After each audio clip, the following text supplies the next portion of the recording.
Hi Genesis Project family. Hello everyone. Good to see you all again. Yes, it's been a while. Okay, so this is the first video we have been recording since we're in Idaho. And as you can see back here, we're at my family farm home in northern Idaho. So welcome. Yes.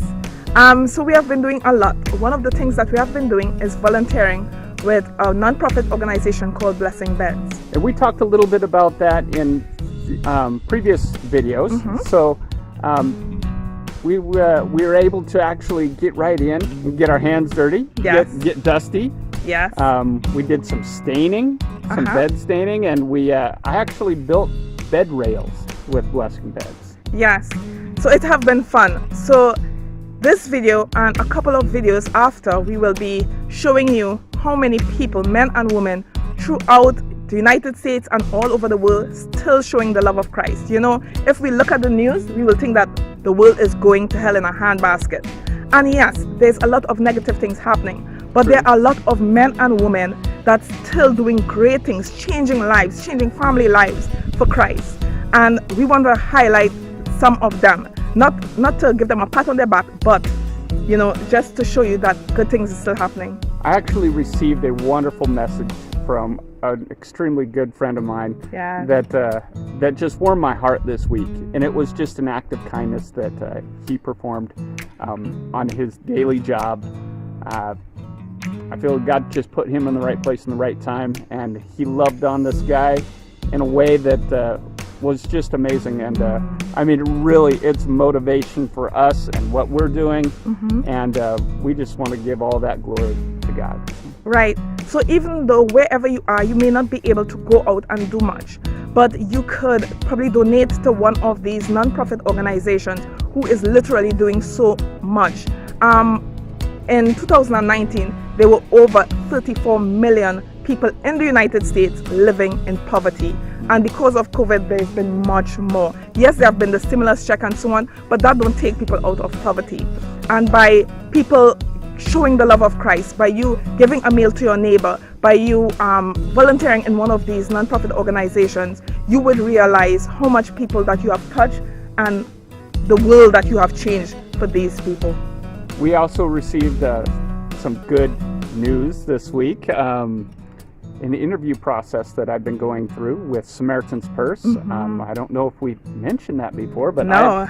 I felt a pulling on my heart that to go deeper with the Samaritan's Purse organization, which you all know is who I volunteer with. Well, they have a direct response team that they're building up that I had applied for a position on, and it looks like I've made it through the final round of interviews, and we'll see what God's plan is. That we will keep you posted. All right. But we're praying for that God continues to use me in the Samaritan's Purse organization to the fullest amount of my capabilities. Yes. So you would see a little bit about Blessing Beds from the founder, Thad, of that talks about Blessing Bed and what it is about. And if you like, you could reach out and donate or volunteer your time. All right. So we love you guys. Love you all. Miss you. Yes. And please send some encouragement to Thad and his team, who's doing an awesome job. Chat soon. Love you. Thanks for your support. Bye. So this was our first time at Blessing Beds workshop. It literally was like Santa's workshop, but better.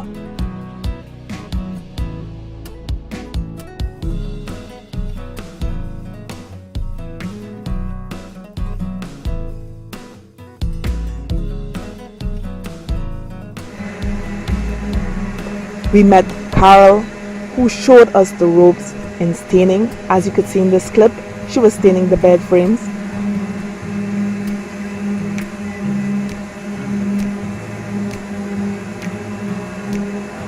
Carol, would you like to tell us what you're doing? I am staining bed rails. Bed rails. So each bed gets 2 bed rails, and they get stained, and then they sit for several days before they get put on the truck. Okay, thank you.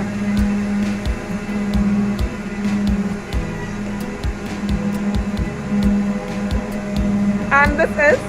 Wendy Cox. And Wendy's like the forewoman, I guess?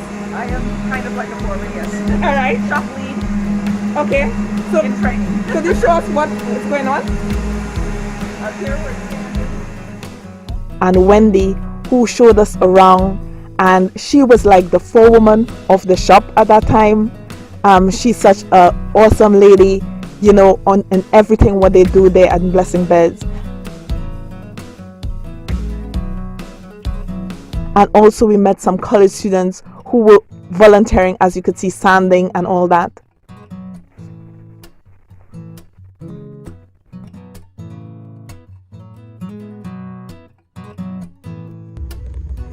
Hey there, my name is Thad DeBure, and I pastor a church here in Pullman called Real Life Church, and I also work with an organization called Blessing Beds. And one of the things that I was wrestling with here just over a year and a half ago or so was the idea of how do I kind of sync up with the message of the gospel, the message of the Bible, even that God is a God that fights for the oppressed. God is a God that rescues and redeems and sees people that don't have a voice and can't fend for themselves.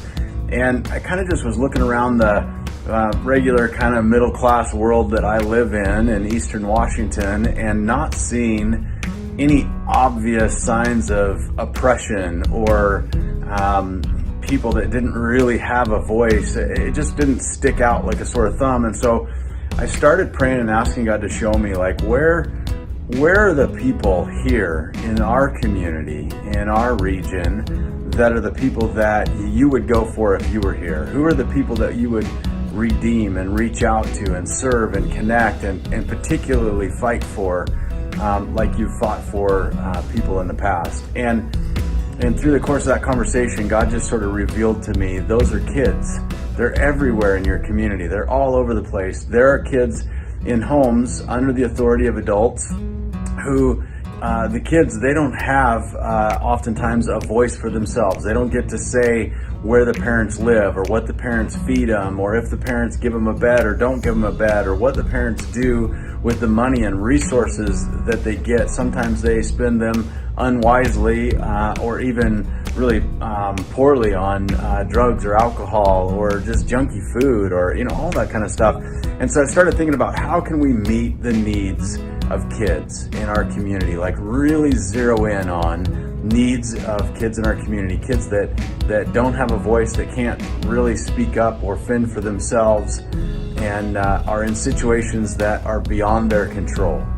And I found out that there was kids sleeping on the floor that don't have a bed. And so that sort of was the birth of an idea to begin building beds for kids that don't have a bed. And so that has evolved over the last year and a half into a full-blown nonprofit, where we have now an amazing board of directors that are involved. The organization is called Blessing Beds. And out of this small little workshop in the basement here, we have now built and delivered probably over 160 beds.